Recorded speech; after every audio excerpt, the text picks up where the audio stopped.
Good morning, students. All first PU students.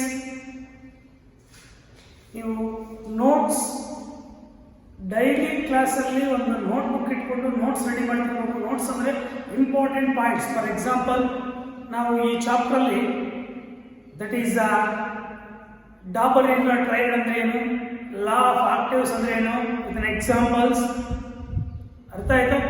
Next that is Mendeleev's periodic law, how many periods and how many groups. Next, Moseley's periodic law, the modern periodic law. Next, periodic properties andre enu, ಯಾವ physical periodic properties, chemical periodic properties.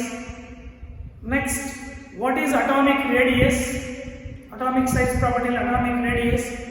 What is van der Waals radius, what is covalent radius, what is metallic radius, what is ionic radius. ಇಷ್ಟು ನೀಟಾಗಿ ನೀವು ಅರ್ಥ ಆಯ್ತಾ ನಿಮ್ಮ ನೋಟ್ಸಲ್ಲೇ note down ಮಾಡಿರಬೇಕು. ಮತ್ತೆ classification of periodic table into SPDM blocks. S block elements, ಯಾವ group S block elements, why the term called as S block elements, what is general electronic configuration, what is the characteristic properties. ಈ ತರ same P block elements को D block elements को F block elements ಕೂಡ ನೀಟಾಗಿ ನೀವು characteristic properties ಸಮೇತ ನೀಟಾಗಿ notes ಮಾಡಿರಬೇಕು. ಒಂದು ನೋಟ್ಬುಕ್ ಇಟ್ಕೊಂಡು ದಯವಿಟ್ಟು ಪ್ರತಿಯೊಂದು ಪಾಯಿಂಟ್ ಕೂಡ ಇಂಪಾರ್ಟೆಂಟ್. Is the basics. ನಿಮಗೆ ಅರ್ಥ ಆಯ್ತಾ. ನಿಮಗೆ ಎಷ್ಟು ದಿವಸ ಕೆಮಿಸ್ಟ್ರಿ ಓದ್ತಿರೋ ಅಷ್ಟು ದಿವಸ ಬಿಡೋದಿಲ್ಲ. ಅರ್ಥ ಆಯ್ತಾ. ಮತ್ತೆ ಅಪ್ ಟು ಓಲ್ಡ್ ಕ್ಲಾಸಲ್ಲಿ ನಾವು ಮಾಡಿದ್ವಿ ಅಟಾಮಿಕ್ ನಂಬರ್ 30ವರೆಗೂ, ಅಂದರೆ ಹೈಡ್ರೋಜನ್ ಜಿಂಕ್ ವರೆಗೂ ಪ್ರತಿಯೊಂದು ಎಲಿಮೆಂಟ್ನ ಅಟಾಮಿಕ್ ನಂಬರು, ಎಲೆಕ್ಟ್ರಾನಿಕ್ ಕನ್ಫಿಗರೇಷನ್ ನಿಮಗೆ ಬರೀತಕ್ಕಂಥದ್ದು ಗೊತ್ತಿರಲೇಬೇಕು. ಅರ್ಥ ಆಯ್ತಾ. Next, it's very important.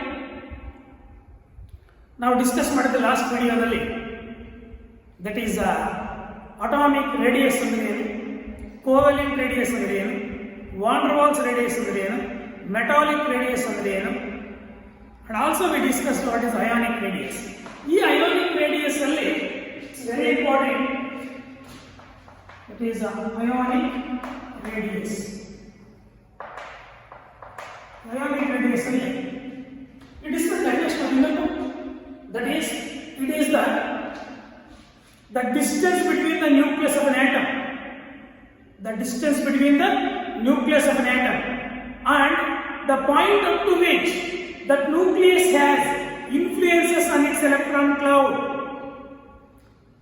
ಯಾವುದೇ ಒಂದು ಅಯಾನ್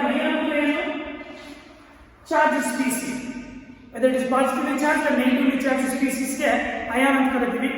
ಪಾಸಿಟಿವ್ಲಿ ಚಾರ್ಜ್ ಅಯಾನ್ಗೆ ಕ್ಯಾಟೈನ್ ಅಂತ ಕರಿತೀವಿ, ನೆಗೆಟಿವ್ಲಿ ಚಾರ್ಜ್ ಅಯಾನ್ಗೆ ಆನೈನ್ ಅಂತ ಕರಿತೀವಿ. ಯಾವುದೇ ಅಯಾನ್ ಆಗಿರ್ಬೋದು, ಆ ಅಯಾನ್ ಒಂದು ನ್ಯೂಕ್ಲಿಯಸ್ ಇರುತ್ತೆ. ಆ ನ್ಯೂಕ್ಲಿಯಸ್ ಇಂದ ಹಿಡಿದು ಆ ನ್ಯೂಕ್ಲಿಯಸ್ನ ಒಂದು ಪ್ರಭಾವ ಎಲೆಕ್ಟ್ರಾನ್ ಕ್ಲೌಡ್ ಮೇಲೆ ಎಲ್ಲಿವರೆಗೂ ಬೀರಿರುತ್ತೋ ಆ ಡಿಸ್ಟೆನ್ಸ್ಗೆ ಅಯಾನಿಕ್ ರೇಡಿಯಸ್ ಅಂತ ಕರಿತೀವಿ. ಅರ್ಥ ಆಯ್ತಾ. ಚೆನ್ನಾಗಿ ನೆನಪಿಟ್ಕೊಳ್ಳಿ. It is the distance between the nucleus of an atom and the point up to which the nucleus has influences its electron cloud. Electron cloud ಮೇಲೆ ತನ್ನ ಪ್ರಭಾವ ಎಲ್ಲಿವರೆಗೂ ಬೀರಿರುತ್ತೋ. ಯಾಕಂದ್ರೆ ಎಲೆಕ್ಟ್ರಾನ್ ಕ್ಲೌಡ್ ಮೇಲೆ ಎಲೆಕ್ಟ್ರಾನ್ಸ್ ನೆಗೆಟಿವ್ ಚಾರ್ಜ್, ನ್ಯೂಕ್ಲಿಯಸ್ ಆಗಿ positive charge. Attractive power ಬಿದ್ದಿರುತ್ತ ಅಂದ್ರೆ opposite charges attract each ಅದನ್ನು ಆ ಒಂದು ತನ್ನ ಪ್ರಭಾವ ಎಲ್ಲಿವರೆಗೂ ಬೀರಿರುತ್ತೋ ಆ ಡಿಸ್ಟೆನ್ಸ್ಗೆ ಅಯಾನಿಕ್ ಡಿಸ್ಟೆನ್ಸ್ ಅಂತ ಕರಿತೀವಿ. ನ್ಯೂಕ್ಲಿಯಸ್ನ ಪ್ರಭಾವ ಎಲೆಕ್ಟ್ರಾನ್ ಕ್ಲೌಡ್ ಮೇಲೆ. ಅರ್ಥ ಆಗಿದೆಯಾ? ಬರೀಬೋದಾ? ಇನ್ನೊಂದ್ಸಲಿ ನೋಡಿ. The distance between the nucleus of an atom and the point up to which the nucleus has influences on its electron cloud is called as ionic radius. It is the ionic radius. ಈ ionic radius ಅಲ್ಲಿ that is cationic radius always is less than the tau ಅಥವಾ is lower than the tau corresponding neutral atom. ಯಾವುದೋ ಒಂದು neutral atom compare ಮಾಡಿದ್ರೆ ಅರ್ಥ ಆಯ್ತಾ. By the loss of abnormal becomes positive charge ಏನು, ಆ ionic distance ಕಡಿಮೆ ಇರುತ್ತೆ, ಕ್ಯಾಟಯಾನಿಕ್ ಡಿಸ್ಟೆನ್ಸ್ ಕಡಿಮೆ ಇರುತ್ತೆ. ಕ್ಯಾಟಯಾನಿಕ್ ಡಿಸ್ಟೆನ್ಸ್ ಅರ್ಥ ಆಯ್ತಾ. ನೋಡಿ cation, how you cation is formed. ಅರ್ಥ ಆಯ್ತಾ? ಪಾಸಿಟಿವ್ ಚಾರ್ಜ್ ಅಯಾನ್ ಕ್ಯಾಟಯನ್ ಅಂತೀವಿ. ಪಾಸಿಟಿವ್ ಅಯಾನ್ಗೆ ಕ್ಯಾಟಯನ್. ಅರ್ಥ ಆಯ್ತಾ? ಈ ಪಾಸಿಟಿವ್ ಅಯಾನ್ ಅಥವಾ ಕ್ಯಾಟಯನ್ ನ radius always lower than that or less than that of corresponding neutral atom. For example, you take sodium Na. Artha aita? It becomes Na plus 1 electron by the loss of 1 electron. 1 electron loss of Na plus agidya. Idu cation aitane. Artha aita? Idu actually 154 picometers irutte. Neutral atom na sodium neutral atom na atomic radius ಯಾವಾಗ ಒಂದು electron ಕಳೆದುಕೊಳ್ಳುತ್ತೋ ಅರ್ಥ ಆಯ್ತಾ 95 picometers ಬಂದಿರುತ್ತೆ. 95 picometers ಬರುತ್ತೆ ಅಂದ್ರೆ ionic radius. Ionic radius of this ion is becomes this.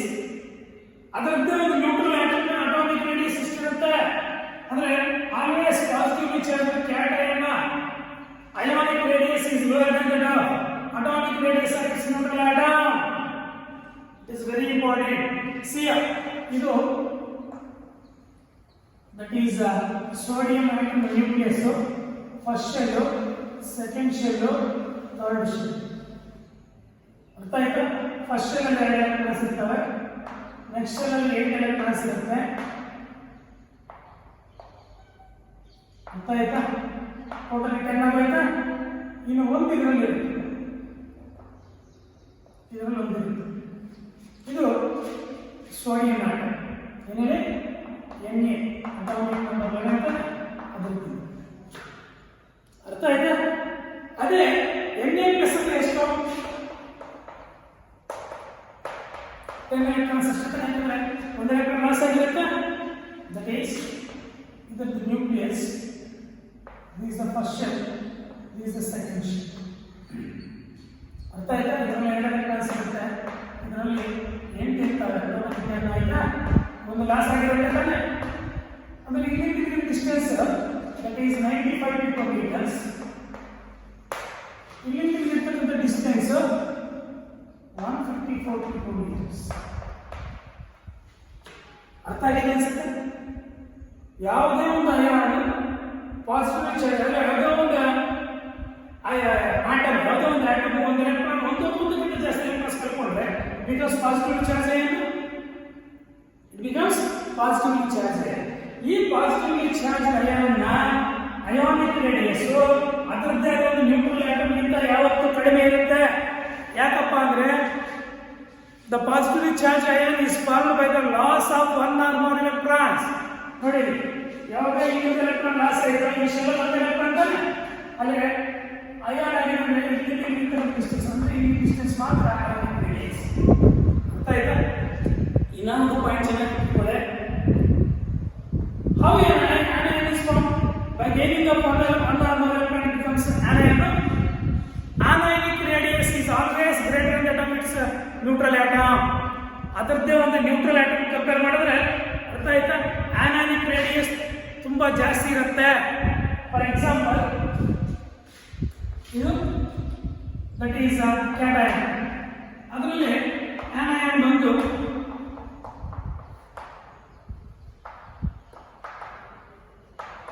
ಅಥವಾ negative ion ಅಥವಾ negatively charge ion, negative ion. ಇವಾಗ ಒಂದು Cl ಆಟಮ್ ತಗೋ, ಕ್ಲೋರಿನ್ ಆಟಮ್. ಇದು 99 picometers ಹೊಂದಿರುತ್ತೆ. ಎಷ್ಟು ಹೊಂದಿರುತ್ತೆ? 99 picometers ಹೊಂದಿರುತ್ತೆ ಅಟಾಮಿಕ್ ರೇಡಿಯಸ್.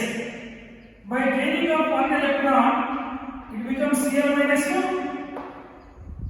ಇದು 181 picometers ಹೊಂದಿರುತ್ತೆ. 181 picometers. ನೋಡಿ ಜಾಸ್ತಿ ಆಯ್ತಾ? ನೋಡಿ, anionic radius is always greater than that of or higher than that of corresponding neutral atom. Corresponding neutral atom compare ಮಾಡಿದ್ರೆ anionic radius ಜಾಸ್ತಿ ಇರುತ್ತೆ. ಅರ್ಥ ಆಯ್ತಾ? ಈ ಎರಡು ಪಾಯಿಂಟ್ಸ್ ಸ್ವಲ್ಪ ಚೆನ್ನಾಗಿ ನೆನಪಿಟ್ಕೊಳ್ಳಿ. ಅದಕ್ಕೆ ಅಯಾನಿಕ್ ರೇಡಿಯಸ್, ಕ್ಯಾಟಯಾನಿಕ್ ರೇಡಿಯಸ್ ಏನಾಗಿರುತ್ತೆ ಕರೆಸ್ಪಾಂಡಿಂಗ್ ನ್ಯೂಟ್ರಲ್ ಆಟಮ್ ಕಂಪೇರ್ ಮಾಡಿದ್ರೆ, ಅಥವಾ ಸೈಜ್ ಏನಾಗಿರುತ್ತೆ ಅಂತ ಜ್ಞಾಪಕ ಇಟ್ಕೊಂಡ್ರೆ ಸಾಕು. How a cation is form, how a anion is formed. Anion ಹೆಂಗ್ ಫಾರ್ಮ್ ಆಗುತ್ತೆ? By gaining of one or more electron it becomes negatively charged ion, that is called as anion. Cation ಹೆಂಗ್ form ಆಗುತ್ತೆ? By the loss of one or more electron, by the loss of one or more electrons it becomes positively charged ion, that is cation. ಗೊತ್ತಿತ್ತಾನೆ how a cation is formed, how a anion is formed. Next, it's very important, variation of atomic radius ಅಥವಾ atomic size in the periodic table. ಅರ್ಥ ಆಯ್ತಾ? Variation of atomic size.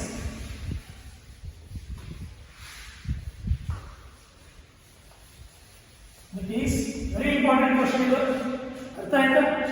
Physical properties, periodic properties ಮೇಲೆ physical periodic properties such as atomic size, ionization energy, electron affinity, electronegativity, ಇವು ನಾಲ್ಕು ಇದಾವಲ್ಲ, ಈ ನಾಲ್ಕು definitions with an example and also ಅರ್ಥ ಆಯ್ತಾ? ಈ ನಾಲ್ಕು ವೇರಿಯೇಷನ್ ಇಂದ ಪೀರಿಯಾಡಿಕ್ ಟೇಬಲ್ ಅಲ್ಲಿ ಯಾವ ತರ ವೇರಿ ಆಗಿರುತ್ತೆ. when you move along a period, ಒಂದು ಪೀರಿಯಡ್ ಅಲ್ಲಿ ಯಾವುದೋ ಒಂದು ಪೀರಿಯಡ್ ಲೆಫ್ಟ್ ಇಂದ ರೈಟ್ ಮೂವ್ತಾ ಇದ್ರೆ ಪೀರಿಯಾಡಿಕ್ ಟೇಬಲ್ ಅಲ್ಲಿ ಅಟಾಮಿಕ್ ಸೈಜ್ ಏನಾಗುತ್ತೆ ಅಥವಾ ಅಟಾಮಿಕ್ ರೇಡಿಯಸ್ ಏನಾಗುತ್ತೆ. ಅದೇ ಒಂದು ಗ್ರೂಪ್ ಅಲ್ಲಿ ಯಾವುದೋ ಒಂದು ಗ್ರೂಪ್ ಅಲ್ಲಿ ಮೇಲ್ಗಡೆ ಮಾಡ್ತಾ ಇದ್ರೆ what is the atomic size ಅಥವಾ ಅಟಾಮಿಕ್ ರೇಡಿಯಸ್. ನಾಟ್ ಓನ್ಲಿ ಇದೊಂದೇ ಅಲ್ಲ, ಎಲ್ಲ properties, ionisation property variation, that is electron affinity ಅಥವಾ ಎಲೆಕ್ಟ್ರಾನ್ ಗೇನ್ ಎಂಥಾಲ್ಪಿ ಅದರ ವೇರಿಯೇಷನ್, ಎಲೆಕ್ಟ್ರಾನ್ ನೆಗೆಟಿವಿಟಿ ವೇರಿಯೇಷನ್ ಕೂಡ ಇಂಪಾರ್ಟೆಂಟ್. ಒಂದು ಕ್ವಶನ್ ಕಟ್ಟಿಟ್ಟ ಬುದ್ಧಿ ನಾಲ್ಕರಲ್ಲಿ, ಅರ್ಥ ಆಯ್ತಾ? ಅಷ್ಟೊಂದು important. Next, variation of atomic radius or atomic size. Variation of atomic radius, atomic radius ಅಥವಾ atomic size, atomic size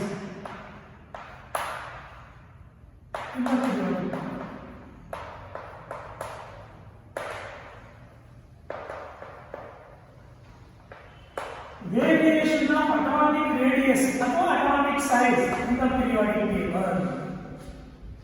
ಅರ್ಥ ಆಯ್ತಾ? ಓನ್ಲಿ ಅಲಾಂಗ್ ಎ ಪೀರಿಯಡ್ ಕೇಳಬಹುದು ಅಥವಾ ಅಲಾಂಗ್ ಎ ಗ್ರೂಪ್ ಕೂಡ ಕೇಳಬಹುದು. ಅರ್ಥ ಆಯ್ತಾ? Very simple. The variation of atomic radius. First ನಾವು ಅಲಾಂಗ್ ಎ ಪೀರಿಯಡ್ ಡಿಸ್ಕಸ್ ಮಾಡೋಣ.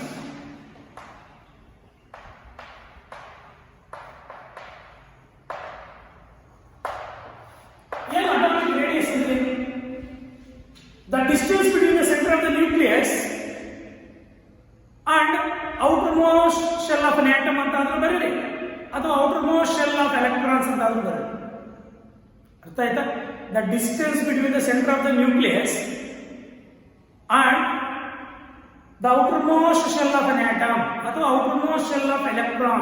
ಅಂದ್ರೆ outermost shell ಅಲ್ಲಿ ಎಲ್ಲಿ ಎಲೆಕ್ಟ್ರಾನ್ಸ್ ಇರುತ್ತೋ, ಇಲ್ಲ ಆಟಮ್ನ ಔಟರ್ಮೋಸ್ಟ್ ಶೆಲ್ ಎಲ್ಲಿವರೆಗೂ ಎಲೆಕ್ಟ್ರಾನ್ಸ್ ಇರುತ್ತೋ ಅಲ್ಲಿಂದ ಹಿಡಿದು ಆಟಮ್ನ ನ್ಯೂಕ್ಲಿಯಸ್ ಸೆಂಟರ್ವರೆಗೂ ಏನು ಡಿಸ್ಟೆನ್ಸ್ ಇರುತ್ತೋ ಅದಕ್ಕೆ ಅಟಾಮಿಕ್ ರೇಡಿಯಸ್ ಅಂತ ಕರೀತಾನೆ. ಈ ಅಟಾಮಿಕ್ ರೇಡಿಯಸ್ ಯಾವ ತರ ವೇರಿ ಆಗಿರುತ್ತೆ. ಅರ್ಥ ಆಯ್ತಾ? When you move along a period, ಯಾವುದೋ ಒಂದು ಪೀರಿಯಡ್, ಈ ಪೀರಿಯಡ್ ಆಗಿರ್ಬೋದು, ಈ ಪೀರಿಯಡ್ ಆಗಿರ್ಬೋದು, ಈ ಪೀರಿಯಡ್ ಆಗಿರ್ಬೋದು, ಯಾವುದೋ ಒಂದು ಪೀರಿಯಡ್ ಅಲ್ಲಿ ನಾವು, ಅರ್ಥ ಆಯ್ತಾ, ಅಟಾಮಿಕ್ ರೇಡಿಯಸ್ ಯಾವ ತರ ವೇರಿ ಆಗಿರುತ್ತೆ ಅಂತ. Very simple. When along a period, very simple. The atomic radius, increases. The atomic radius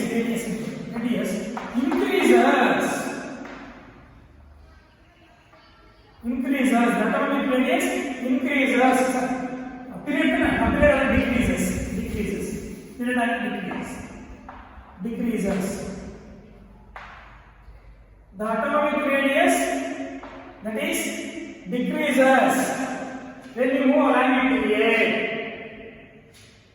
Now, ಯಾವುದೋ ಒಂದು ಪೀರಿಯಡ್ ಅಲ್ಲಿ ಅಟಾಮಿಕ್ ನಂಬರ್ ಇನ್ಕ್ರೀಸಿಂಗ್ ಆರ್ಡರ್ ನಾವು ಮೂವ್ ಆಗ್ತಾ ಇದೆ. ಯಾವುದೋ ಒಂದು ಪೀರಿಯಡ್ ಅಲ್ಲಿ ಲೆಫ್ಟ್ ಇಂದ ರೈಟ್ ಪೀರಿಯಾಡಿಕ್ ಟೇಬಲ್ ಅಲ್ಲಿ ಮೂವ್ ಆಗ್ತಾ ಇದೆ. What happens? Atomic radius decreases. ಅಂದ್ರೆ ನಾವು ಲಿಥಿಯಂ ಇಂದ ಬೆರಿಲಿಯಂ ಬರೋಷ್ಟೊತ್ತಿಗೆ ನೋಡಿ, ಬೆರಿಲಿಯಂನಿಂದ ಬೋರಾನ್ ಬರೋಷ್ಟೊತ್ತಿಗೆ, ಬೋರಾನ್ನಿಂದ ಕಾರ್ಬನ್ ಬರೋಷ್ಟೊತ್ತಿಗೆ, ಕಾರ್ಬನ್ನಿಂದ ನೈಟ್ರೋಜನ್ ಬರೋಷ್ಟೊತ್ತಿಗೆ, ನೈಟ್ರೋಜನ್ನಿಂದ ಆಕ್ಸಿಜನ್ ಬರೋಷ್ಟೊತ್ತಿಗೆ, ಆಕ್ಸಿಜನ್ನಿಂದ ಫ್ಲೋರಿನ್ ಬರೋಷ್ಟೊತ್ತಿಗೆ, ಈ ತರ ನಾವು ಯಾವುದೋ ಒಂದು ಪೀರಿಯಡ್ ಅಲ್ಲಿ ಲೆಫ್ಟಿಂದ ರೈಟ್ ಈ ಕಡೆ ಮೂವ್ ಆಗ್ತಾ ಇದ್ರೆ the atomic radius decreases. Why the atomic radius decreases? It's very simple. Due to increasing effective nuclear charge. Due to increasing effective nuclear charge. Effective nuclear charge.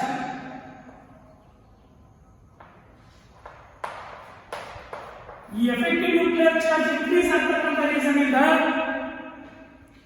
Atomic radius decrease ಕಡಿಮೆ ಆಗುತ್ತೆ. ಏನು effective nuclear charge ಅಂದ್ರೆ ಅರ್ಥ ಆಯ್ತಾ? This effective nuclear charge ಅಂದ್ರೆ ಏನು ಅಂತ very simple definition. ಅರ್ಥ ಆಯ್ತಾ? Very simple. The effective nuclear charge increase and you move along the period. Yeah, effective nuclear charge is the net attractive force experienced by the outermost electrons from the nucleus. The net attractive force experienced by the outermost electrons from the nucleus.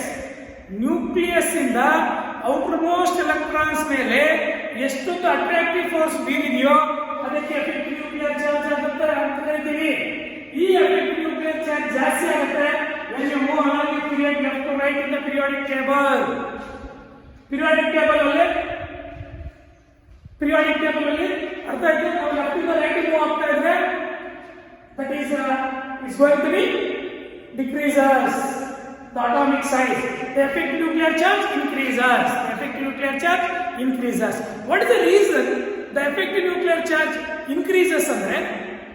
Because the electrons are entered into the same shell. For example, you take lithium. Okay, this is lithium nucleus. Okay, this is the first shell, this is the second shell, this is the third shell. In ಇರ್ತವೆ ಅಂತ ಅನ್ಕೊಳ್ಳಿ. ಅರ್ಥ ಆಯ್ತಾ? ಈಗ for example lithium ಅಂದ ತಕ್ಷಣ ಅಥವಾ ಎರಡೇ ಬರ್ತವೆ ಸಾಕು. ದಟ್ ಈಸ್ lithium ಅಂದ ತಕ್ಷಣ lithium ಒಂದು ನ್ಯೂಕ್ಲಿಯಸ್ ಇದು positive charge.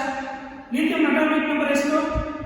That is 3 the first ಅಲ್ಲಿ 2 ಎಲೆಕ್ಟ್ರಾನ್ಸ್ ಹೋಗುತ್ತೆ, ನೆಕ್ಸ್ಟ್ ಅಲ್ಲಿ 1 ಎಲೆಕ್ಟ್ರಾನ್ ಬರುತ್ತೆ. ಹಿಂಗಿದೆಯಾ? ಅರ್ಥ ಆಗಿದೆಯಾ? ಇವಾಗ ನೆಕ್ಸ್ಟ್ ಬೆರಿಲಿಯಂ ಅಂದ ತಕ್ಷಣ ಅಟಾಮಿಕ್ ನಂಬರ್ 4 ಅಂದ್ರೆ the fourth electron enter in the same shell. Next the boron atomic number 5, the fifth electron enters in the same shell. Next atomic number of carbon is 6. The sixth electron enters into the same shell.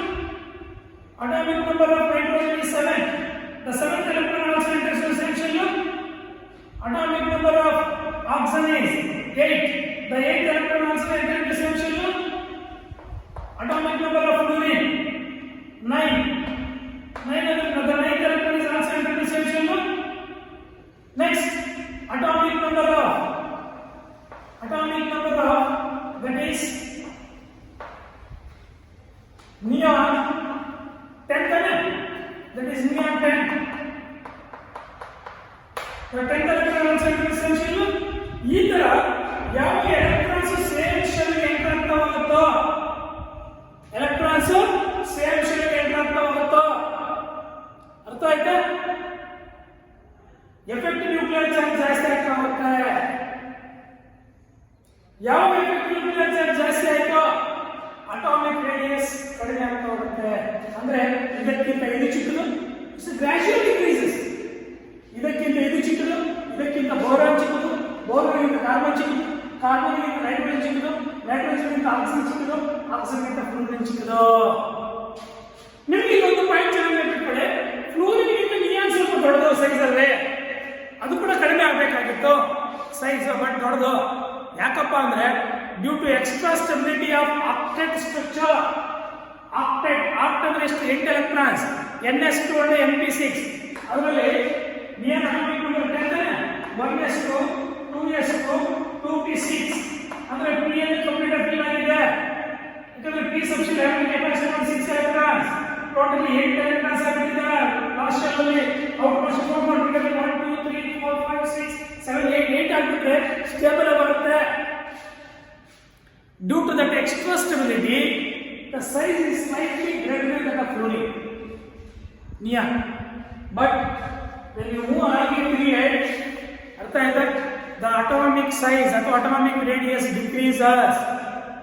When you move along a period from left to right in the periodic table left to right move ಆಗ್ತಾ ಇದ್ರೆ artha hai that atomic size ಕಡಿಮೆ ಆಗ್ತಾ ಹೋಗುತ್ತೆ. Not only that period, ಯಾವುದೇ period ಬಗ್ಗೆ ಯೋಚಿಸಿ ನೋಡಿ, artha hai that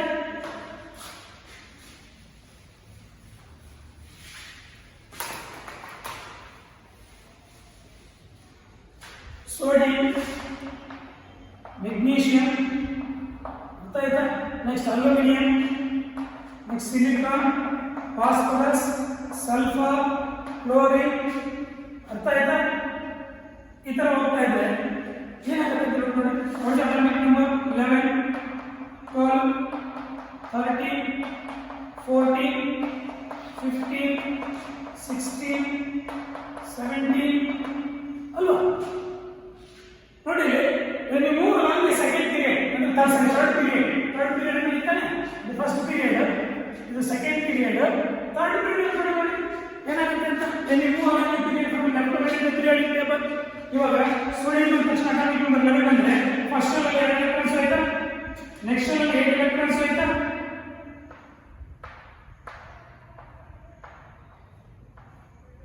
next ಅಲ್ಲಿ 8 ಎಲೆಕ್ಟ್ರಾನ್ಸ್ ಆಯ್ತಾ, ಅಲ್ಲಿ 10 ಆಯ್ತಾ.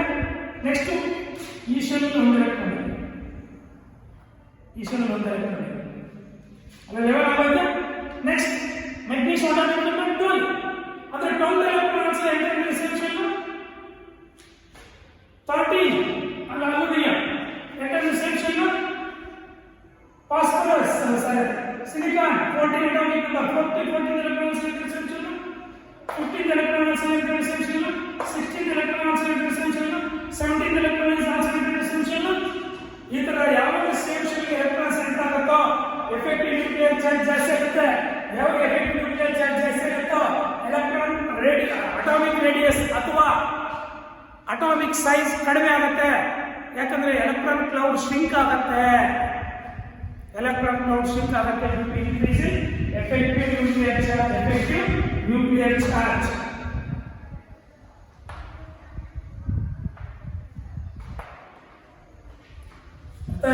Due to increasing effective nuclear charge, the atomic radius is going to be decreased when you move along a period from left to right in the periodic table. ಅರ್ಥ ಆಗಿದೆಯಾ? Any doubt? Next ಅಲ್ಲಿಗೆ first period ಅಲ್ಲೂ ಕಡಿಮೆ ಆಗುತ್ತೆ. ಹೀಲಿಯಂಗಿಂತ ಸರಿ hydrogen helium ಅದು stable ಆಗಿರ್ತಕ್ಕಂಥ ಸ್ವಲ್ಪ ದೊಡ್ಡದಾಗಿ ಬಿಟ್ಬಿಡಿ. ನಾವು ಈ ಪೀರಿಯಡ್ ತಗೊಂಡ್ರೆ ಸೆಕೆಂಡ್ ಪೀರಿಯಡ್ ಇಂದ ಈ ಪೀರಿಯಡ್ ಅಲ್ಲಿ ಈ ಪೀರಿಯಡ್ ಅಲ್ಲಿ ಆದರೂ ಅರ್ಥ ಆಯ್ತಾ? ಏನಾಗ್ತಾ ಇದೆ? ಅಟಾಮಿಕ್ ಸೈಜ್ ಕಡಿಮೆ ಆಗ್ತಾ ಹೋಗ್ತಾ ಇದೆ. ಯಾಕೆ ಅಟಾಮಿಕ್ ಸೈಜ್ ಕಡಿಮೆ ಆಗ್ತಾ ಹೋಗ್ತಾ ಇದೆ ಅಂದ್ರೆ ಇದಕ್ಕೆ ಕಂಪೇರ್ ಮಾಡಿದ್ರೆ ಚಿಕ್ಕದು, ಇದಕ್ಕೆ ಕಂಪೇರ್ ಮಾಡಿದ್ರೆ ಸೈಜ್ ಅಲ್ಲಿ ಚಿಕ್ಕದು, ಇದು ಚಿಕ್ಕದು, ಇದು ಚಿಕ್ಕದು, ಈಗ ಹೋಗ್ತಾ ಇದ್ರೆ ಸೈಜ್ ಕಡಿಮೆ ಆಗ್ತಾ ಬರ್ತಾ ಇದೆ. Due to increase in effective nuclear. ಏನು ಎಫೆಕ್ಟಿವ್ ನ್ಯೂಕ್ಲಿಯರ್ ಅಂದ್ರೆ the net attractive force experienced by the outermost electrons from the nucleus is called as effective nuclear charge. ಆ ಎಫೆಕ್ಟಿವ್ ನ್ಯೂಕ್ಲಿಯರ್ ಚಾರ್ಜ್ ಇನ್ಕ್ರೀಸ್ ಆಗುತ್ತೆ when you move along a period from left to right in the periodic table. ಅಲ್ಲಿಗೆ ಇದರಲ್ಲಿ ನೋಡಿದ್ರೆ ನೀವು next ಇದರಲ್ಲಿ ಬಂದಾಗ fourth period ಅಲ್ಲಿ ಬಂದಾಗ ಅರ್ಥ ಆಯ್ತಾ? ಫೋರ್ತ್ ಪೀರಿಯಡ್ ಅಲ್ಲಿ ಬಂದಾಗ it's very simple. From from potassium to manganese there is a gradual decrease in atomic size. ಅಂದ್ರೆ potassium ಇಂದ ಹಿಡಿದು Mn ವರೆಗೂ there is a gradual decrease. ಏನಾಗುತ್ತೆ? ಡಿಕ್ರೀಸ್ ಆಗ್ತಾ ಹೋಗುತ್ತೆ from potassium to manganese. ಏನು? ಅಟಾಮಿಕ್ ಸೈಜ್ ಅಥವಾ ಅಟಾಮಿಕ್ ರೇಡಿಯಸ್. ಅಟಾಮಿಕ್ ರೇಡಿಯಸ್ ದೊಡ್ಡದಾದಷ್ಟು ಸೈಜ್ ದೊಡ್ಡದಾಗುತ್ತೆ, ಅಟಾಮಿಕ್ ರೇಡಿಯಸ್ ಚಿಕ್ಕದಾದಷ್ಟು ಸೈಜ್ ಕಡಿಮೆ ಆಗುತ್ತೆ. ಎರಡು ಒಂದೇ. ಅರ್ಥ ಆಯ್ತಾ? when you move along a fourth period left to right in the periodic table from potassium to manganese, there is a decrease in gradual decrease in atomic size. Other from manganese to zinc, or manganese to copper. Manganese to copper, that is from Mn to Cu. Okay, nearly same.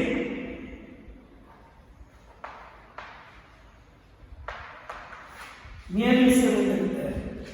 ಏನು atomic radius ಅಥವಾ atomic size.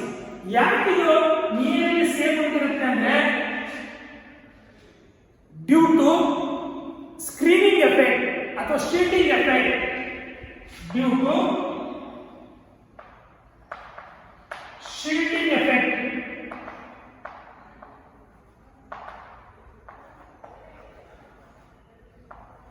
Shielding effect ಇನ್ನೊಂದು ಸರಿ screening effect ಅಂತ ಹೇಳ್ತೀವಿ.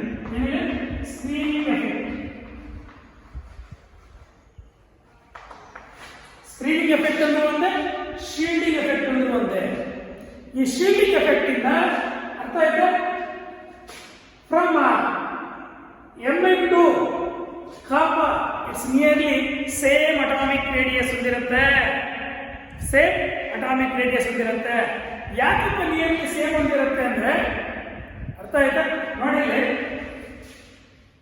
ಈ shielding effect ಇಂದ ಅಂತ ತಿಳ್ಕೊಂಡಿರಿ. ನಿಮ್ಗೆ CET NEET point of view ಕೊಡಲಿ, ಸ್ಕ್ರೀನಿಂಗ್ ಎಫೆಕ್ಟ್ ಎರಡು ಒಂದೇ. ಏನಪ್ಪ ಶೀಲ್ಡಿಂಗ್ ಎಫೆಕ್ಟ್ ಅಂದ್ರೆ the decrease in attractive force by the outermost electrons from the nucleus due to increase in number of electrons in inner shells. Very simple. For example, ide ತಗೊಳ್ಳೋಣ. ಇವಾಗ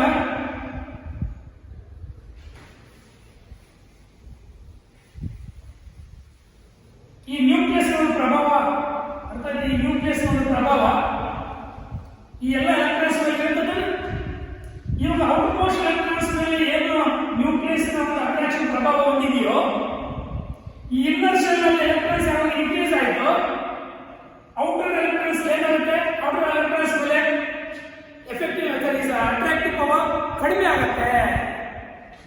ಅರ್ಥ ಆಗಿಲ್ಲ? Simple. ಸಿಯರ್ for example to take that is chromium. ಅರ್ಥ ಆಯ್ತಾ? chromium atomic number ಬರುತ್ತೆ.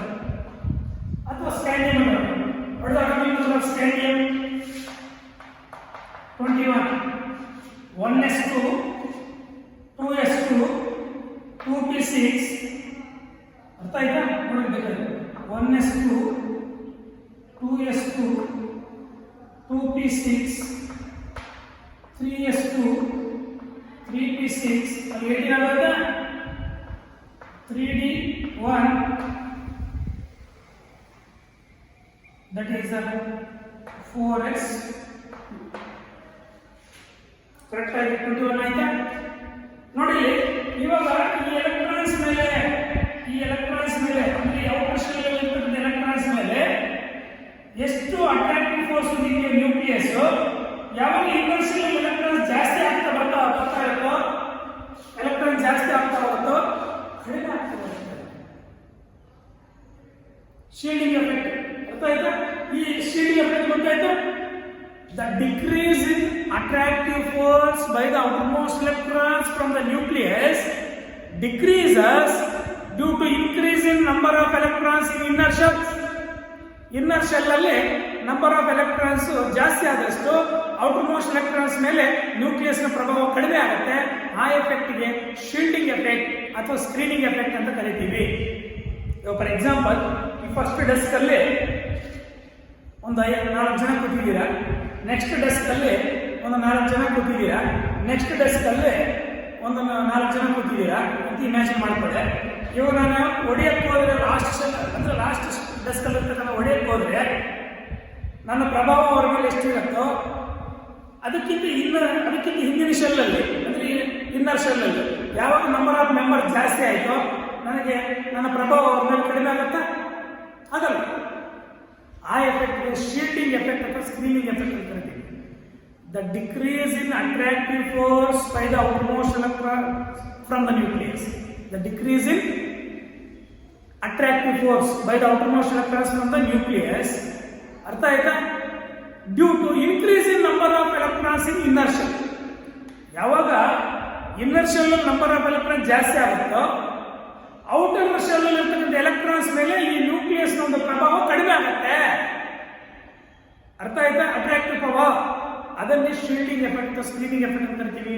ಆ screening effect ಇಂದ ಶೀಲ್ಡಿಂಗ್ ಎಫೆಕ್ಟ್ ಇಂದ ಅರ್ಥ ಆಯ್ತಾ ದ ಅಟಾಮಿಕ್ ಸೈಜ್ ಅಥವಾ atomic radius from manganese to copper it's nearly same totally decrease ಆಗ್ತಾ ಬರುತ್ತೆ. ನೀವು ಅನಾಗತ್ತೀರಿ ಇಲ್ಲಿ ತನಕ ಇವತ್ತು ನಿಯರ್ಲಿ ಸೇಮ್ ಇರುತ್ತೆ. ಯಾಕಿರುತ್ತೆ ಅಂದ್ರೆ ಡ್ಯೂ ಟು ಶೀಲ್ಡಿಂಗ್ ಎಫೆಕ್ಟ್ ಅಥವಾ ಸ್ಕ್ರೀನಿಂಗ್ ಎಫೆಕ್ಟ್ ಅಂತ ಜ್ಞಾಪಕ ಇಟ್ಕೊಳ್ಳಿ. ಅರ್ಥ ಆಯ್ತಾ? ಪ್ರತಿಯೊಂದು ನೆಕ್ಸ್ಟ್ ಪೇಜಲ್ಲಿ ಕೂಡ ಅದೇ ಥರ ಇರುತ್ತೆ. ಅಲ್ಲಿಗೆ variation of atomic radius along a period ಅರ್ಥ ಆಗಿದೆ ಟೋಟಲಿ ಡಿಕ್ರೀಸಸ್ ಅಂತ ಜ್ಞಾಪಕ ಇಟ್ಕೊಳ್ಳಿ. 1 ಮಾರ್ಕಲ್ಲೋ ಅಥವಾ 2 ಮಾರ್ಕ್ಸ್ ಎಕ್ಸ್ಪ್ಲನೇಷನ್ ಕೇಳ್ಬೋದು. ಅರ್ಥ 1 ಮಾರ್ಕ್ ಏನಾಗುತ್ತೆ ಅಂದ್ರೆ ಡಿಕ್ರೀಸಸ್. ಯಾಕೆ ಡಿಕ್ರೀಸ್ ಆಗುತ್ತೆ? Due to increase in effective nuclear charge. ಯಾಕೆ ಎಫೆಕ್ಟಿವ್ ನ್ಯೂಕ್ಲಿಯರ್ ಚಾರ್ಜ್ ಇನ್ಕ್ರೀಸ್ ಆಗುತ್ತೆ ಅಂದ್ರೆ because the electrons are enter the same shell. ನಾವು ಅಟಾಮಿಕ್ ನಂಬರ್ ಜಾಸ್ತಿ ಆದಷ್ಟು ಎಲೆಕ್ಟ್ರಾನ್ ಜಾಸ್ತಿ ಆಗುತ್ತೆ, ಅಲ್ಲಿಗೆ ಆ ಎಲೆಕ್ಟ್ರಾನ್ಸ್ ಸೇಮ್ ಶೆಲ್ಗೆ ಎಂಟರ್ ಆಗ್ತಾ ಹೋಗಿದೆಯೋ ಎಫೆಕ್ಟಿವ್ ನ್ಯೂಕ್ಲಿಯರ್ ಚಾರ್ಜ್ ಜಾಸ್ತಿ ಆಗುತ್ತೆ. ಅದರಿಂದ ಎಲೆಕ್ಟ್ರಾನ್ ಕ್ಲೌಡ್ ಶಿಂಕ್ ಆಗುತ್ತೆ. ಅದರಿಂದ ಅಟಾಮಿಕ್ ಸೈಜ್ ಅಥವಾ ಅಟಾಮಿಕ್ ರೇಡಿಯಸ್ ಕಡಿಮೆ ಆಗುತ್ತೆ. Move along the period from left to right in the periodic table. Next along a group then move along a group from top to bottom of the periodic table. Periodic table ಅಲ್ಲಿ ಮೇಲ್ಗಡೆ ಕೆಳಗಡೆ ಯಾವುದೋ ಒಂದು group ಅಲ್ಲಿ ಮೇಲ್ಗಡೆ ಕೆಳಗಡೆ ಬರ್ತಾ ಇದ್ರೆ ಯಾವುದೋ ಒಂದು ಗ್ರೂಪ್ಸ್ ಅಲ್ಲಿ ವರ್ಟಿಕಲ್ ಕಾಲಮ್ಸ್ ಅಲ್ಲಿ ಕಡೆ ಗ್ರೂಪ್ಸ್ ನ ಬರ್ತಾ ಇದ್ರೆ what happens that atomic radius decreases along a period. ಅರ್ಥ ಆಯ್ತಾ? when you move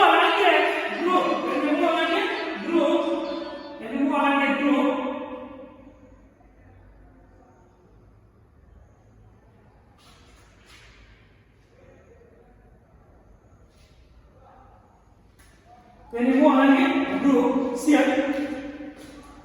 from top to bottom where it is ಬರ್ತಾ ಇದೆ. when you move along a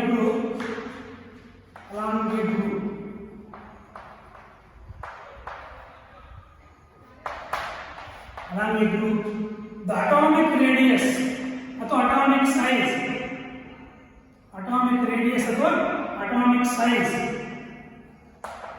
ಅರ್ಥ increases.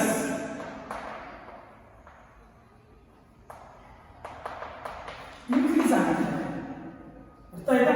ಇನ್ನೊಂದು ಅಟಾಮಿಕ್ ರೇಡಿಯಸ್ ಡಿಕ್ರೀಸ್ ಆಗುತ್ತೆ ಪೀರಿಯಡ್ ಅಲ್ಲಿ. ಅದೇ ಒಂದು ಗ್ರೂಪ್ ಅಲ್ಲಿ ಮೇಲ್ಗಡೆ ಕೆಳಗಡೆ ಬರ್ತಾ ಇದ್ರೆ ಒಂದು ಗ್ರೂಪ್ ಅಲ್ಲಿ ಇದೆ. ಅರ್ಥ ಆಯ್ತಾ? What happens the atomic size increases. So for example ನಾವು ಇದೇ ಗ್ರೂಪ್ ಅನ್ನು ತಗೊಳ್ಳೋಣ. That is lithium, sodium, potassium, ರುಬಿಡಿಯಂ, caesium, francium. Lithium ಇಂದ ಸೋಡಿಯಂ ಬರೋಷ್ಟಕ್ಕೆ ಸೋಡಿಯಂ ಬರುತ್ತೆ. ಸೋಡಿಯಂ ಇಂದ ಪೊಟ್ಯಾಷಿಯಂ ಬರೋಷ್ಟು ಇನ್ನೂ ದೊಡ್ಡದು. ಪೊಟ್ಯಾಷಿಯಂ ಇಂದ ರುಬಿಡಿಯಂ ಬರೋಷ್ಟು ಇನ್ನೂ ದೊಡ್ಡದು. ರುಬಿಡಿಯಂ ಇಂದ ಸೀಸಿಯಂ ಬರೋಷ್ಟು ಇನ್ನೂ ದೊಡ್ಡದು. ಸೀಸಿಯಂ ಇಂದ ಫ್ರಾನ್ಸಿಯಂ ಬರೋಷ್ಟು ಇನ್ನೂ ದೊಡ್ಡದು. ಯಾಕಪ್ಪ ಈ ತರ ದೊಡ್ಡದಾಗ್ತಾ ಬರುತ್ತೆ ಅಂದ್ರೆ ಸೈಜ್ ಅಲ್ಲಿ ಅದು ಅಟಾಮಿಕ್ ರೇಡಿಯಸ್ ಇನ್ಕ್ರೀಸ್ ಆಗ್ತಾ ಬರುತ್ತೆ ಅಂದ್ರೆ because number of principal shells increases.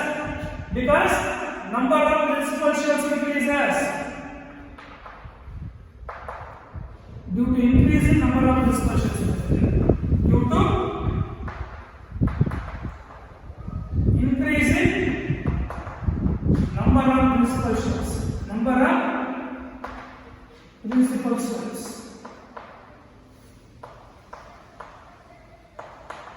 of principal shells increase ಆಗುತ್ತೆ.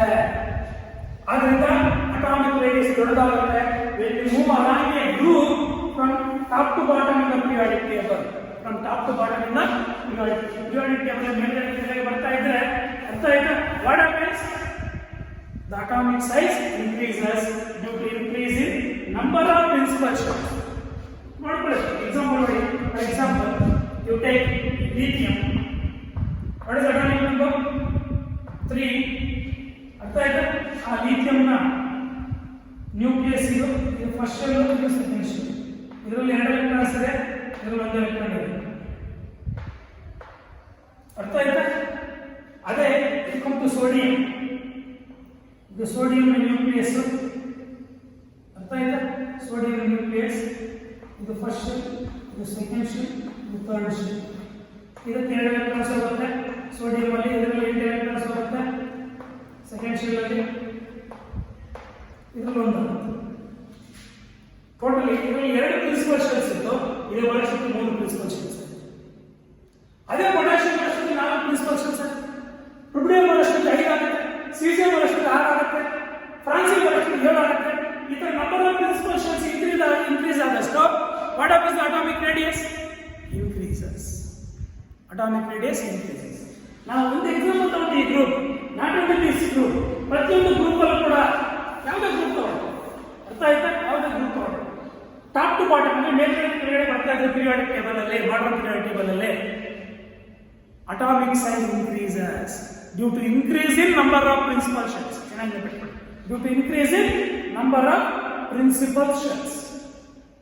ರೆಡಿ?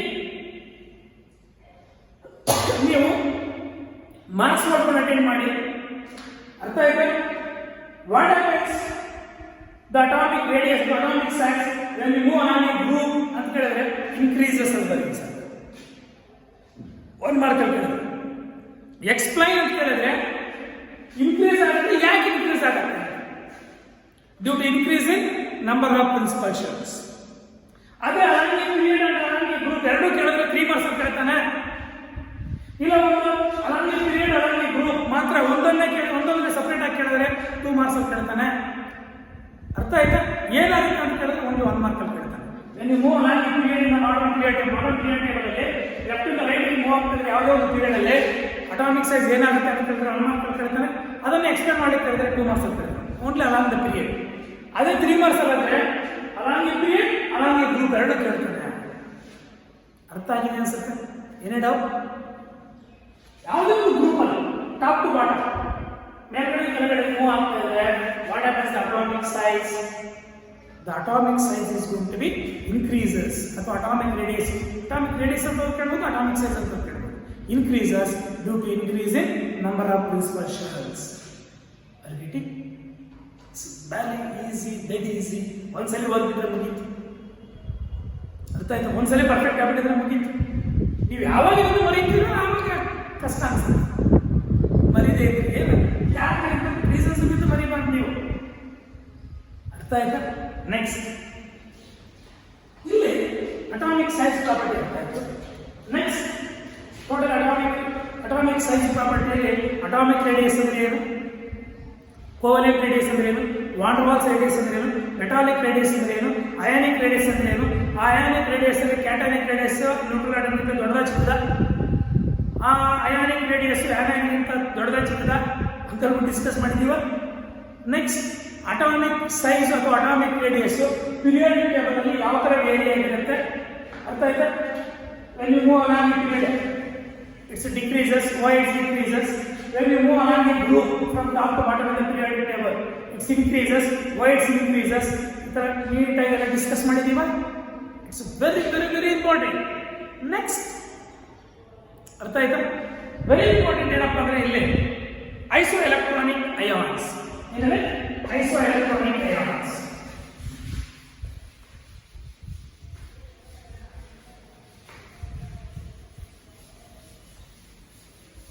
Isoelectronic ions. ಜಾಸ್ತಿ ಇಂಪಾರ್ಟೆಂಟ್ ಎಕ್ಸಾಮಿನೇಷನ್ ಮಾಡಿ.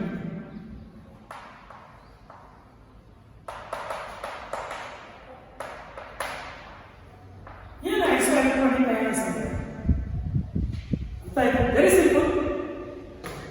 The ions which containing same number of electrons but different number of protons. ಅರ್ಥ ಆಗಲಿಲ್ಲ?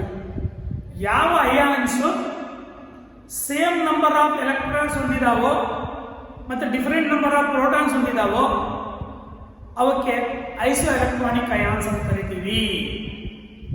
ಅರ್ಥ ಆಗಿಲ್ಲ? ಯಾವಾಗ ಏನಾಗುತ್ತೆ? by the loss of one or more electrons it becomes ion or by gaining of one or more electrons it becomes ion. ಅರ್ಥ ಆಯ್ತಾ? ನೋಡಿ for example nitrogen ನೋಡೋಣ. nitrogen. It's having the capacity to accept the electrons towards itself. -3. अर्थ आयता? Oxygen -2, fluorine -1. अर्थ आयता? Sodium plus Na plus Mg2 plus Al3 plus. अर्थ आयता? इवेल्ल तगोळ्ळि. These are isoelectronic ions. These are isoelectronic ions because these ions containing same number of electrons but different number of protons. ಇವಾಗ number of electrons ತಗೊಳ್ಳಿ. Number of electrons. ಇದರಲ್ಲಿ ಎಷ್ಟಿದಾವೆ? Nitrogen atomic number 7 ಜೊತೆ ಇನ್ನು 3 ಬಂದಿದ್ದಾವೆ. -3 ಅಂದ್ರೆ ಎಷ್ಟು? 3 electrons ಪಡ್ಕೊಂಡಿದೆ. 7 - 3 10 electrons. Number of electrons ಬಂದು 10. Sodium ಸರಿ ನೈಟ್ರೋಜನ್ ಅಲ್ಲಿ. ಆಕ್ಸಿಜನ್ ಅಟಾಮಿಕ್ ನಂಬರ್ 8 -2 2 ಎಲೆಕ್ಟ್ರಾನ್ಸ್ ಪಡ್ಕೊಂಡಿದೆ. ಟೋಟಲ್ ಎಷ್ಟಾಯ್ತು? 10.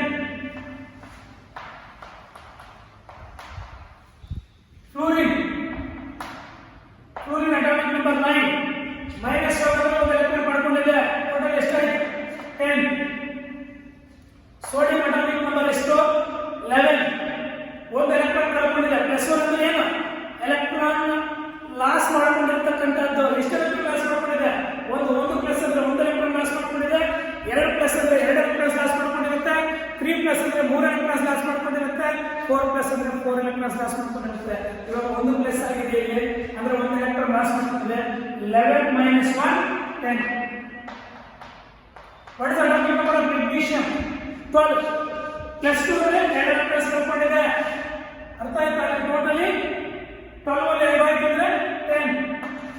ಇವಾಗ ಅಟಾಮಿಕ್ ನಂಬರ್ 13 ಅಲ್ಲಿ 3 ಪ್ಲಸ್ ಅಂದ್ರೆ 3 ಎಲೆಕ್ಟ್ರಾನ್ಸ್ ಕಳ್ಕೊಂಡಿದೆ. Totally 10. Number of electrons is going to be same. ಈ ಎಲ್ಲ ಐನ್ಸ್ ಅಂತ ನೋಡಿ. N3 minus, O2 minus, F minus, Na plus, Mg2 plus, Al3 plus ಇವೆಲ್ಲ ತಗೊಂಡ್ರೆ ಏನಾಗಿದೆ? ಈ ಐನ್ಸ್ ಎಲ್ಲ ಐನ್ಸ್ ಇತ್ತು. ಆ ಐನ್ಸ್ ಸೇಮ್ ನಂಬರ್ ಆಫ್ ಎಲೆಕ್ಟ್ರಾನ್ಸ್ ಹೊಂದಿದೆ ನೋಡಿ, but different number of protons ಹೊಂದಿದೆ. Number of protons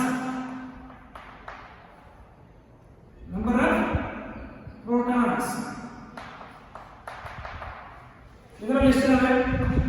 7. Atomic number ಎಷ್ಟು ಬಂದಿದೆ? ಇದರಲ್ಲಿ ಎಷ್ಟು? 8. ಇದರಲ್ಲಿ ಎಷ್ಟು ನಂಬರ್ ಆಫ್ ಪ್ರೋಟಾನ್ಸ್? 9. ಇದರಲ್ಲಿ ಎಷ್ಟು? 11. ಇದರಲ್ಲಿ ಎಷ್ಟು? 12. ಇದರಲ್ಲಿ ಎಷ್ಟು? 13. Protons. The protons remain same, no? The protons remains same. ಅಂದ್ರೆ ಅಟಾಮಿಕ್ ನಂಬರ್ ಏನು ಇರುತ್ತೆ ಅಷ್ಟು ಪ್ರೋಟಾನ್ಸ್ ಅಂತ ಸೇಮ್. ಅಂದ್ರೆ ಇದರಲ್ಲಿ oxygen atomic number 8 protons. Fluorine atomic number 9 protons. ಅರ್ಥ ಆಯ್ತಾ? Next sodium atomic number 11 protons. Magnesium atomic number 12 protons. Aluminium atomic number 13 protons. But protons is going to be different in all the ions. Same idea illa, but the number of electrons is going to be same. The number of electrons is going to be same. ಇದರಲ್ಲಿ 10 electrons ಎಲ್ಲ ions allo, but number of protons is going to be different. Hence these ions are called as isoelectronic ions. ಮರಿಬಾರ್ದು. What are isoelectronic ions? Isoelectronic ions, these are the ions which containing same number of electrons but different number of protons, that are called as isoelectronic ions. Examples: ಇಷ್ಟು ಪಡೆಯಬೇಕಾಗಿಲ್ಲ, ಇವೆರಡು ಅಥವಾ ಇವೆರಡು ಕೊಡು, ಅಥವಾ ಇವೆರಡು ಕೊಡು, ಅಥವಾ ಇವೆರಡು ಕೊಡು, ಅಥವಾ ಇವೆರಡು ಕೊಡು, ಅಥವಾ ಇವೆರಡು ಕೊಡು, ಅಥವಾ ಇವೆರಡು ಕೊಡು, ಅಥವಾ ಇವೆರಡು ಕೊಡು, ಅಥವಾ ಇವೆರಡು ಎರಡು ಸಾಧ್ಯ. ಎಕ್ಸಾಂಪಲ್ಸ್ ಇಲ್ಲ, ಮೂರು ಬರೀ ಇಲ್ಲ, ಎಲ್ಲ ಬರೀಬೋದು. What are isoelectronic ions? The ions which containing same number of electrons but different number of protons, that are called as isoelectronic ions. ಅರ್ಥ ಆಗಿದೆಯಾ? ಅರ್ಥ ಆಗಿದೆ? Very simple. ಈ ಐಸೋಎಲೆಕ್ಟ್ರಾನಿಕ್ ಅಯಾನ್ಸ್ ಅಂದ್ರೆ with an example 1 or 2 marks ಅಲ್ಲಿ ಕಟ್ಟಿಟ್ಟ ಬುತ್ತಿ. ಕಟ್ಟಿಟ್ಟ ಬುದ್ಧಿ ಇದ್ದೇ ಇರುತ್ತೆ ಕ್ವಶನ್. ಅರ್ಥ ಆಗಿದೆಯಾ? Next property, periodic property, ionisation enthalpy. ಏನೇಳೆ? Ionisation enthalpy. ಬರೆದು ಪ್ರಾಕ್ಟೀಸ್ ಮಾಡಿ.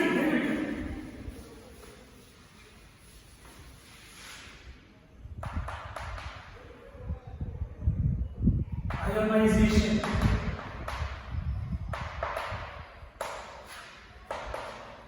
ಎನರ್ಜಿ ಅಥವಾ ಅಯನೈಸೇಷನ್ ಎಂಥಾಲ್ಪಿ ಯಾವುದು?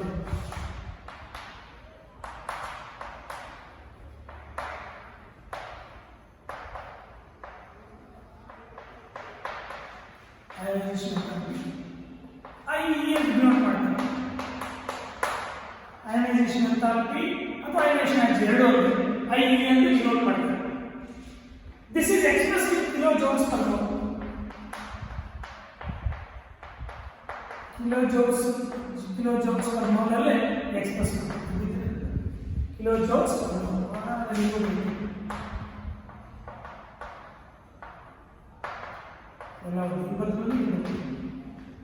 ಅರ್ಥ ಆಯ್ತಾ? ಏನು ಈ ಅಯನೈಸೇಷನ್ ಎನರ್ಜಿ ಅಂದರೆ? ಅರ್ಥ ಆಯ್ತಾ? ಅಯನೈಸೇಷನ್ ಎನರ್ಜಿ ಅಂದರೆ ಈ ಅಯನೈಸೇಷನ್ ಎನರ್ಜಿ ಯಾವ ಥರ ವೇರಿ ಆಗಿರುತ್ತೆ ಪಿರಿಯಾಡಿಕ್ ಟೇಬಲ್ ಅಲ್ಲಿ ಅನ್ನೋದು. What are the factors to affect ionisation energy ಇದೆಲ್ಲ ಡಿಸ್ಕಸ್ ಮಾಡಿದೆ. ಎಷ್ಟು ದಿವಸ ಕೆಮಿಸ್ಟ್ರಿ ಓದ್ತೀರೋ ಅಷ್ಟು ದಿವಸ ನಿಮ್ಗೆ ಬೇಕೇ ಪ್ರಾಪರ್ಟೀಸ್. ಅದರಿಂದ ದಯವಿಟ್ಟು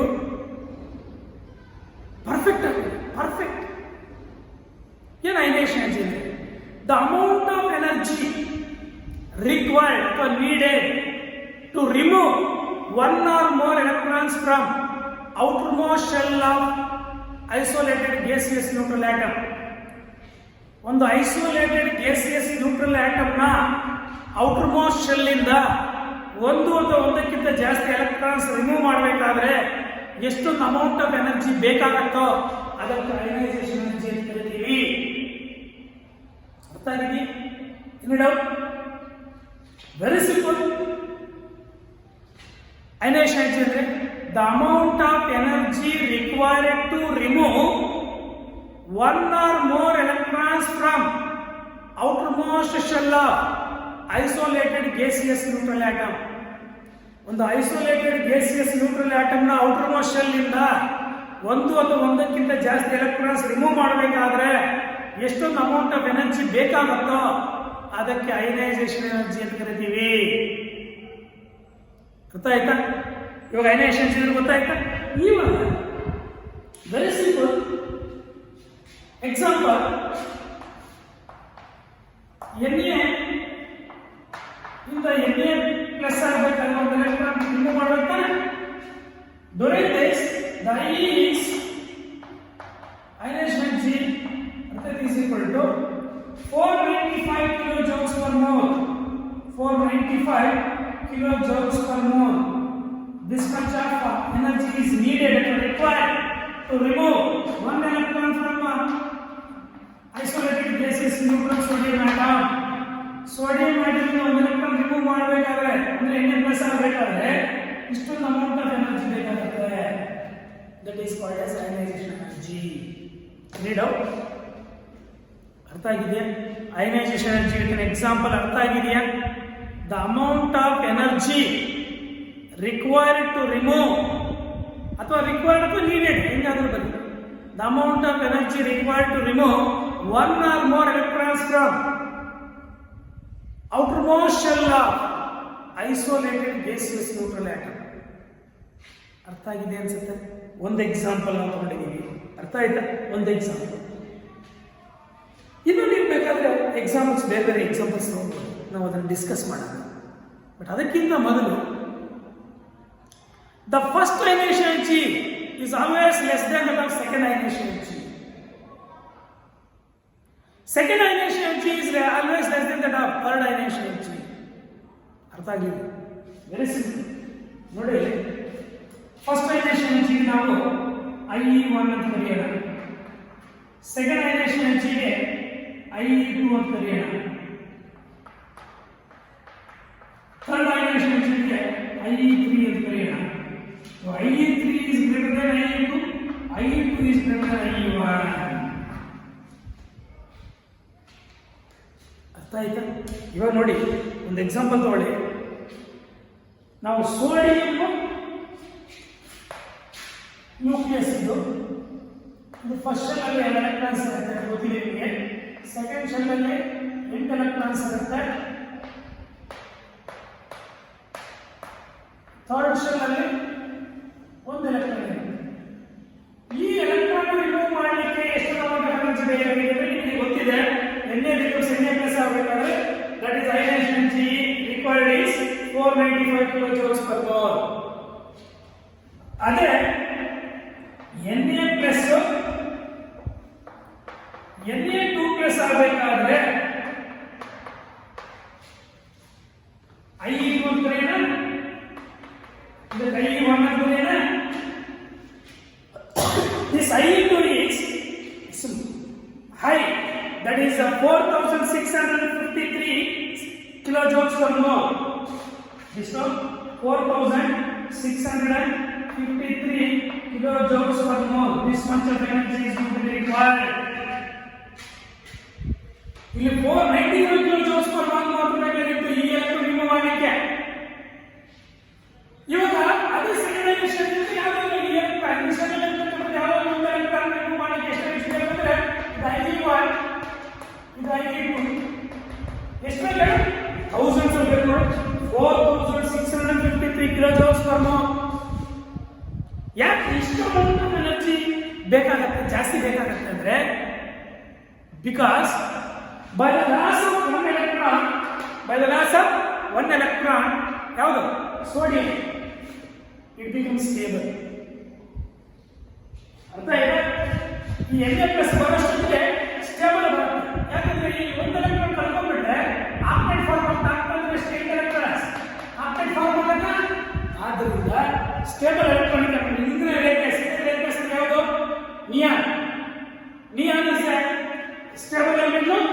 ಈ ಎಲೆಕ್ಟ್ರಾನಿಕ್ ಟ್ರಾನ್ಸ್ಫರ್ ಬರುತ್ತೆ by the loss of one electron. ಎರಡು ಎಲೆಕ್ಟ್ರಾನ್ ಲಾಸ್ ಆಗಿದ್ರೆ ಈ ಎಲೆಕ್ಟ್ರಾನ್ ಟ್ರಾನ್ಸ್ಫರ್ ಬರುತ್ತೆ. ಅದರಿಂದ electron stable electronic confirmation electron remove ಮಾಡಬೇಕಾದ್ರೆ it requires more energy. Hence, ಅರ್ಥ ಆಯ್ತಾ? I2 is always greater than that of I1 in sodium. Any doubt? ಅರ್ಥ ಆಯ್ತಾ? ಅಲ್ಲಿಗೆ ionization G with an example. I1 ಯಾಕೆ ಕಡಿಮೆ ಇರುತ್ತೆ, I2 ಯಾಕೆ ಜಾಸ್ತಿ ಆಗುತ್ತೆ ಅಂತ ಗೊತ್ತಿದೆಯಾ? ಅರ್ಥ ಆಯ್ತಾ? ಇನ್ನು ಕೆಲವೊಂದು ಎಕ್ಸಾಂಪಲ್ಸ್ ನಾವು ಡಿಸ್ಕಸ್ ಮಾಡಬೇಕು. ಮೆಗ್ನೀಷಿಯಂ ತಗೊಳ್ಳಿ, ಅಲ್ಯೂಮಿನಿಯಂ ತಗೊಳ್ಳಿ. ಅರ್ಥ ಆಯ್ತಾ? ಇವಾಗ ಫಾರ್ ಎಕ್ಸಾಂಪಲ್ ಮೆಗ್ನೀಷಿಯಂ ತಗೊಳ್ಳೋಣ. ಅರ್ಥ ಆಯ್ತಾ? ಏನೇನೆ Mg.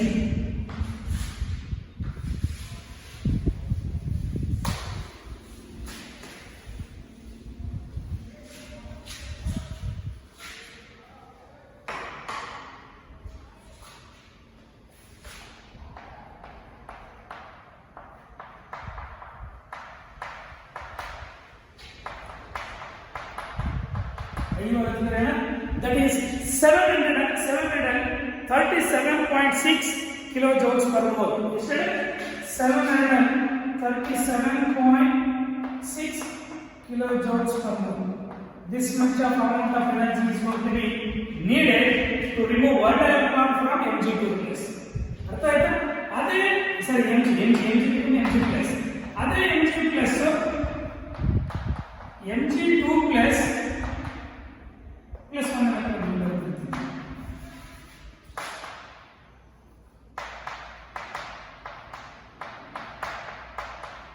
I1 plus 1 electron. I2 ಕರೆಯೋಣ. ಇದೆಷ್ಟಾಗುತ್ತೆ ಅಂದ್ರೆ that is Mg2 plus ಗೆ 1450 kilojoules per mole. 1450 kilojoules per mole. 1450 kilojoules per mole of energy is needed to remove second electron from Mg plus. ಅದೇ Mg3 plus ಆಗಬೇಕಾದ್ರೆ ಇನ್ನೂ ಜಾಸ್ತಿ. ಅರ್ಥ ಆಯ್ತಾ? ಇದು Mg ಬೇಕು. ಹಂಗೆ ಅಲ್ಯೂಮಿನಿಯಂ ತಗೊಳ್ಳೋಣ. ಅಲ್ಯೂಮಿನಿಯಂ ಅರ್ಥ ಆಯ್ತಾ? ಇಲ್ಲಿ ಇಲ್ಲಿ ಬರೀತೀವಿ. Am becomes Am plus 1 electron I1 is equal to ಎಷ್ಟಾಗುತ್ತಪ್ಪ ಅಂದ್ರೆ ಅರ್ಥ ಆಯ್ತಾ? It's very simple. That is 577 kilojoules per mole. 577 kilojoules per mole. This much of energy is to be needed. ಅದೇ Al plus Al2 plus ಆಗಬೇಕಾದ್ರೆ plus 1 electron I2 ಅಂತ ಕರೆಯೋಣ. I2 is always greater than I1. ಎಷ್ಟು ಬೇಕಾಗುತ್ತಪ್ಪ ಅಂದ್ರೆ that is 1816 kilojoules. 1816 kilojoules per mole. This much amount of energy is needed. 1816 kilojoules per mole. ಅದೇ Al 2 plus ಇಂದ Al 3 plus ಆಗಬೇಕಾದ್ರೆ ಅರ್ಥ ಆಯ್ತಾ? Al 2 plus Al 3 plus ಆಗಬೇಕಾದ್ರೆ I3 ಅಂದ್ರೇನ? that is equal to 2744 kilojoules per mole. ಎಷ್ಟು? 2744 kilojoules per mole. ನೀವು values ಜ್ಞಾಪಕಬೇಕಾಗಿಲ್ಲ, but ಯಾವ ಆರ್ಡರ್ ಇರ್ತದೆ ಜ್ಞಾಪಕಕೊಂಡ್ರೆ ಸಾಕು. ಅರ್ಥ ಆಯ್ತಾ? ಒಂದು ಸೋಡಿಯಂ ಒಂದು ಮಾತ್ರ ಜ್ಞಾಪಕ ಇಟ್ಕೊಳ್ಳಿ ಸಾಕು. ಇನ್ನೇನು ವ್ಯಾಲ್ಯೂಸ್ ಜ್ಞಾಪಕ ಇಟ್ಕೋಬೇಕಾಗಿಲ್ಲ, ಜಸ್ಟ್ ಆರ್ಡರ್ ಜ್ಞಾಪಕ ಇಟ್ಕೊಳ್ಳಿ ಸಾಕು. ಕ್ಲಿಯರ್ ಆಗುತ್ತೆ? I3 is greater than I2, I2 is greater than I1 ಆಗಿಲ್ವಾ? ಇದು I2 is greater than I1. ಅರ್ಥ ಆಗಿದೆಯಾ? ಇದರಲ್ಲಿ I3 ಬರಬೇಕಾದ್ರೆ ಜಾಸ್ತಿ ಸರ್ ಥೌಸಂಡ್ಸ್ ಬೇಕಾಗುತ್ತೆ. ನಿಮ್ಮ ಸ್ಟೇಬಲ್ ಇದರಲ್ಲಿ I4 ಬೇಕಾಗಿದ್ರೆ ಇನ್ನೂ ಸ್ವಲ್ಪ ಥೌಸಂಡ್ಸ್ ಬೇಕಾಗುತ್ತೆ kilojoules per mole. ಅರ್ಥ ಆಯ್ತಾ? It's very important. Ionisation energy with examples ಅರ್ಥ ಆಗಿದೆಯಾ? ನೆಕ್ಸ್ಟ್ ಕ್ಲಾಸಲ್ಲಿ how it varies in the periodic table. Ionisation energy when you move along the period ಏನಾಗುತ್ತೆ, when you move along the group from top to bottom in the periodic table ಏನಾಗುತ್ತೆ ಅಂತ variation of ionisation energy. What are the factors to affect the ionisation energy? What are the factors to affect the ionisation energy? Next ವಿಡಿಯೋದಲ್ಲಿ discuss ಮಾಡಿ. ಇನ್ನು ಉಳಿದಿರ್ತಕ್ಕಂಥ properties, that is electron affinity ಅಥವಾ electron gain ಅಂತ ಅಂತ ಕರಿತೀವಿ. Next electron negativity, ಅವನ್ನೆಲ್ಲ ನೀಟಾಗಿ ಡಿಸ್ಕಸ್ ಮಾಡೋಣ. Thank you.